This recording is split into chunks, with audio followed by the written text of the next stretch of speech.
ಮಲ್ಲಯ್ಯ ಅಂತ ಅಪ್ಪ ಬಂದು ಇವಾಗ ಕುರುಗೋಡಿಂದ ಟ್ರೀಟ್ಮೆಂಟ್ಗೆ ಬರ್ತಾ ಇದ್ದಾರೆ. ಇವತ್ತಿಗೆ ಅಪ್ಪ ಟ್ರೀಟ್ಮೆಂಟ್ನ ಸ್ಟಾರ್ಟ್ ಮಾಡಿ 8 ದಿನ ಆಯಿತು. ಅಪ್ಪ ಏನಕ್ಕೋಸ್ಕರ ಸರಾಕೇರಿ ಬಂದರು ಅಂತ ಹೇಳಿದ್ರೆ ಇವ್ರಿಗೆ L4 L5 ಬಂದು ಡಿಸ್ ಬಲ್ಸ್ ಆಗಿದೆ, ಸರ್ವೈಕಲ್ ಕೂಡ ಬಂದು ನರ್ವ್ಸ್ ಕಂಪ್ರೆಸ್ ಆಗಿದೆ. ಡಾಕ್ಟರ್ ಹೇಳಿದ್ರು ಅವ್ರಿಗೆ ನಿಮಗೆ ಬಂದು ಆಪರೇಷನ್ ಮಾಡಬೇಕು ಅಂತೇಳಿ. ಸೊ ಇವಾಗ ಆಪರೇಷನ್ ಮಾಡುವಾಗ ಏನು ಹೇಳ್ತಾರೆ, 100% ಗ್ಯಾರಂಟಿನೂ ಕೂಡ ಕೊಡಲ್ಲ ನಮಗೆ. ನಾವು ಬಂದು ಜಾಸ್ತಿ ದೂರ ನಡೆಯಂಗಿಲ್ಲ, ಸ್ಟೆಪ್ಸ್ ಹತ್ತಂಗಿಲ್ಲ. ಸೊ ಈ ಥರ ರಿಸ್ಟ್ರಿಕ್ಷನ್ಸ್ ಎಲ್ಲ ಇರುತ್ತೆ. ಸೊ ಅದಕ್ಕೋಸ್ಕರ ಅಪ್ಪ ನಾನು ಆಪರೇಷನ್ ಮಾಡಿಸ್ಕೋಬಾರ್ದು, ಆಪರೇಷನ್ ಇಲ್ಲದೆ ನಾನು ನ್ಯಾಚುರಲ್ ಆಗಿ ಗುಣ ಆಗ್ಬೇಕಂತೇಳಿ ಸರಾಕೇರಿಗೆ ಅಪ್ಪ ಬಂದಿದ್ದು. ಇವಾಗ 8 ದಿನ ಟ್ರೀಟ್ಮೆಂಟ್ ಅನ್ನ ಮಾಡಿದರೆ ಅಪ್ಪ. ಇಲ್ಲಿ ಬಂದು ಆ 5G ಟ್ರೀಟ್ಮೆಂಟ್ ಅನ್ನ ಮಾಡಿದರೆ, CCM ಬೆಡ್ ಥೆರಪಿಯನ್ನ ಮಾಡಿದರೆ, ಜೇಡ್ ವಾಟರ್ ಕೂಡ ಕುಡ್ದಿದ್ದಾರೆ. ಇವಾಗ ಅಪ್ಪ 8 ದಿನದಲ್ಲಿ ಒಂದು ಬೆಸ್ಟ್ ರಿಸಲ್ಟ್ ಅನ್ನ ತಗೊಂಡಿದ್ದಾರೆ. ಅಪ್ಪಂಗೆ ಇಷ್ಟು ವರ್ಷವಾಗಿ ಬಂದು ಈ ತರ ಪ್ರಾಬ್ಲಮ್ ಇದೆ ಅಲ್ವಾ, ಅಪ್ಪ ಬಂದು 8 ದಿನದಲ್ಲೇ 50% ರಿಸಲ್ಟ್ ತಗೊಂಡಿದ್ದಾರೆ. ಅಪ್ಪಮ್ಮ ಜೋರ ಕ್ಲಾಪ್ ಮಾಡಿ. ಇಷ್ಟು ದಿನವಾಗಿ ಮೆಡಿಸಿನ್ ತಗೊಂಡ್ರೂ ಕೂಡ ಅಪ್ಪನ ಪ್ರಾಬ್ಲಮ್ ಸರಿಯಾಗಿರಲಿಲ್ಲ. ಬಟ್ 8 ದಿನದಲ್ಲೇ ಬಂದು ಅಪ್ಪ 50% ಒಂದು ರಿಸಲ್ಟ್ ಅನ್ನ ತಗೊಂಡಿದ್ದಾರೆ. ಅಪ್ಪ ಮಾತಾಡ್ತಾರೆ, ಅವ್ರ ಎಕ್ಸ್ಪೀರಿಯನ್ಸ್ ನ ಹೇಳ್ತಾರೆ, ಕೇಳಿಸ್ಕೊಳ್ಳೋಣ ಅಪ್ಪಮ್ಮ.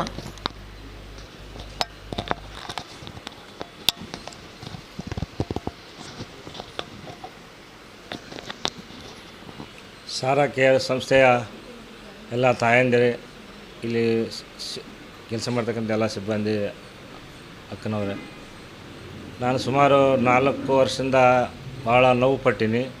ಎಲ್ಲ ಎಲ್ಲ ಫಾರಿನ್ ಡಾಕ್ಟ್ರಿಗೆ ಹೋಗಿ ತೋರಿಸ್ಕೊಂಡು ಕೂಡ ಆಪ್ರೇಷನ್ ಮಾಡಲೇಬೇಕಂತ ಅವರು ಹೇಳಿದರು. ಹಾಗಾಗಿ ನಾನು ಕೆಲವು ಫ್ರೆಂಡ್ಸ್ನ ಕೇಳಿದೆ, ಕೆಲವು ಸಕ್ಸಸ್ ಆಗ್ಬೋದು, ಮಾಡಿರೋ ಸಕ್ಸಸ್ ಅಥವಾ ಕೆಲವು ಸಕ್ಸಸ್ ಆಗಲ್ಲ ಎಂಬ ವಿಚಾರ ಹೇಳಿದರು. ಹಾಗಾಗಿ ನಾನು ಕೆಲವು ಬೇರೆ ಆಯುರ್ವೇದಿಕ್ ಮೆಡಿಸಿನ್ ತಗೊಂಡೆ.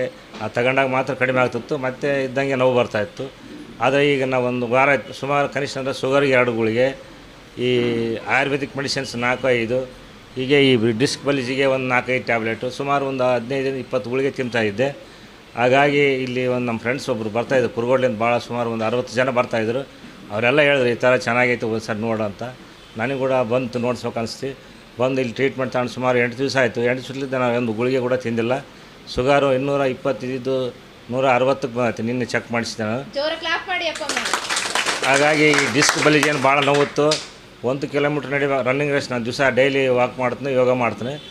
ರನ್ನಿಂಗ್ ಮಾಡೋಕೆ ಬರೀ 1 ಕಿಲೋಮೀಟ್ರ್ ಹೋಗೋತಡಿ ಸುಸ್ತಾದಂಗೆ ಆಗ್ಬಿಡ್ತು, ಸಾಕಾಗ್ಬಿಡ್ತಿತ್ತು. ಇವಾಗ ನಿನ್ನೆ ವಾಕ್ ಮಾಡೀನಿ, ಇವತ್ತು ವಾಕ್ ಮಾಡೀನಿ, ಕನಿಷ್ಠ 5-6 ಕಿಲೋಮೀಟ್ರ್ ವಾಕ್ ಮಾಡೀನಿ. ಯಾವುದೇ ಥರ ನೋವು ಬಂದಿಲ್ಲ, ಪೇನ್ ಕಡಿಮೆ ಆಗೈತೆ, ಸ್ವಲ್ಪ ಲೈಟಾಗಿ ಐತೆ, ಇನ್ನೂ ನೋವು ಕಡಿಮೆ ಆಗೈತೆ. ಹಾಗಾಗಿ ಈ ಸಮಸ್ಯೆಗೆ ನಾನು ಹೇಳೋಕ್ಕೆ ಇಷ್ಟಪಡ್ತೇನೆ, ಎಲ್ಲರೂ ಬರ್ರಿ, ಯಾರು ಏನು ಹೇಳಿದ್ರು ಯಾರಿಗೆ ಕ್ಯೂ ಕೊಡಬೇಡ್ರಿ. ಭಾಳ ಉತ್ತಮವಾದಂಥ ಟ್ರೀಟ್ಮೆಂಟ್ ಐತೆ. ಇದು ನೀವು ಲಕ್ಷಗಟ್ಟಲೆ ಕೊಟ್ಟು ಕೂಡ ಯಾವ ಆಸ್ಪತ್ರೆಗಿಂತ ಟ್ರೀಟ್ಮೆಂಟ್ ಸಿಗೋಕ್ಕೆ ಸಾಧ್ಯನೇ ಇಲ್ಲ, ಸಿಗೋದೇ ಇಲ್ಲ.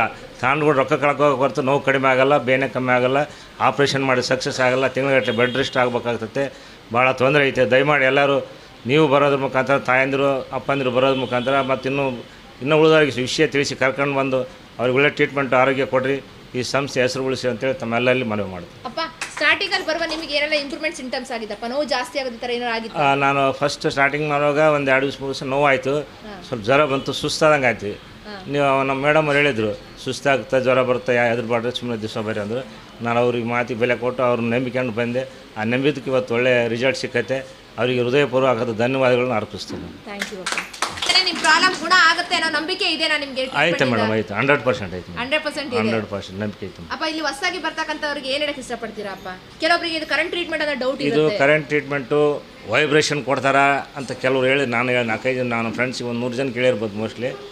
ಇದು ಕರೆಂಟೆಲ್ಲ ವೈಬ್ರೇಷನ್ ಕೊಡಲ್ಲ. ಇದು ಪಚ್ಚೆ ಕಲ್ಲು, ಇದು ಭಾಳ ಸೂಕ್ಷ್ಮವಾದಂಥ ಕಲ್ಲು, ಎಲ್ಲಿ ಹುಡುಕಿದ್ರು ಸಿಗಲ್ಲ ನಿಮಗೆ. ಅರ್ಜೆಂಟ್ ಫಾರಿನಲ್ಲೇ ಕಂಟ್ರಿಲೇ ಸಿಗ್ಬೇಕು ಸದ್ಯ. ಆಮೇಲೆ ಆ ಪಚ್ಚೆ ಕಲ್ಲು ನಿಮ್ಮ ಇದ್ರಾಗ ವಾಟ್ಸಪ್ ಯೂಟ್ಯೂಬ್ನಾಗ ತೋರಿಸ್ತಾರೆ. ಆ ಪಚ್ಚೆ ಕಲ್ಲಿಗೆ ಒಂದು ನಿಮ್ಮ ಕೂದಲ ಕಟ್ಟಿ ಆ ಬೆಂಕಿಗೆ ಇಟ್ಟು ಸುಡಲ್ಲ, ಅದು ಕೂದಲೇ ಸುಡಲ್ಲ. ನಿಮಗೆ ಮೇಡಮ್ ಅವ್ರು ತೋರಿಸಿರಲ್ಲ ಗೊತ್ತಿಲ್ಲ, ನಾನು ನೋಡಿದ್ನೆಲ್ಲವು. ಆದರೆ ಮಾಮೂಲು ಕಲ್ಲಿಗೆ ಕಟ್ಟಿ ಬೆಂಕಿ ಹಚ್ಚಿ ಸುಡಿದ್ರೆ ಸುಟ್ಟೋಗ್ಬಿಡ್ತತೆ. ಈ ಕಲ್ಲಿಗೆ ಕೂದಲ ಸುಡ್ತಿರು ಕೂಡ ಬೆಂಕಿಗೆ ಇಟ್ಟರು ಕೂಡ ಕೂದಲ ಸುಡಲ್ಲ. ಅಂಥ ಸೂಕ್ಷ್ಮವಾದ ಕಲ್ಲು ಇದು, ಭಾಳ ಅಪರೂಪ. ಇದು ಇಲ್ಲಿ ಸಂಸ್ಥೆ ಮಾಡಿರೋದು. ಅವರೆಲ್ಲರಿಗೂ ಕೂಡ ಆ ಸಂಸ್ಥೆಗೆ ಮತ್ತು ಆ ಸಿಬ್ಬಂದಿ ವರ್ಗಕ್ಕೆ ಒಳ್ಳೆಯದಾಗಲಿ. ನಮ್ಮ ಬಂದವ್ರ ತಾಯಿ ತಪ್ಪಂದಿರಿಗೆ ಎಲ್ಲರಿಗೂ ಒಳ್ಳೆಯದಾಗ್ತದೆ. ನೀವೆಲ್ಲರನ್ನ ಹೆಚ್ಚಿನ ಜನನ ಕರ್ಕೊಂಬಂದು ಒಳ್ಳೆ ಆರೋಗ್ಯವನ್ನು ಕೊಡಿಸ್ಬೇಕಂತ ತಮ್ಮೆಲ್ಲರಲ್ಲಿ ಕಳಕಳಿಯಿಂದ ಮನವಿ ಮಾಡ್ತೀನಿ. Thank you.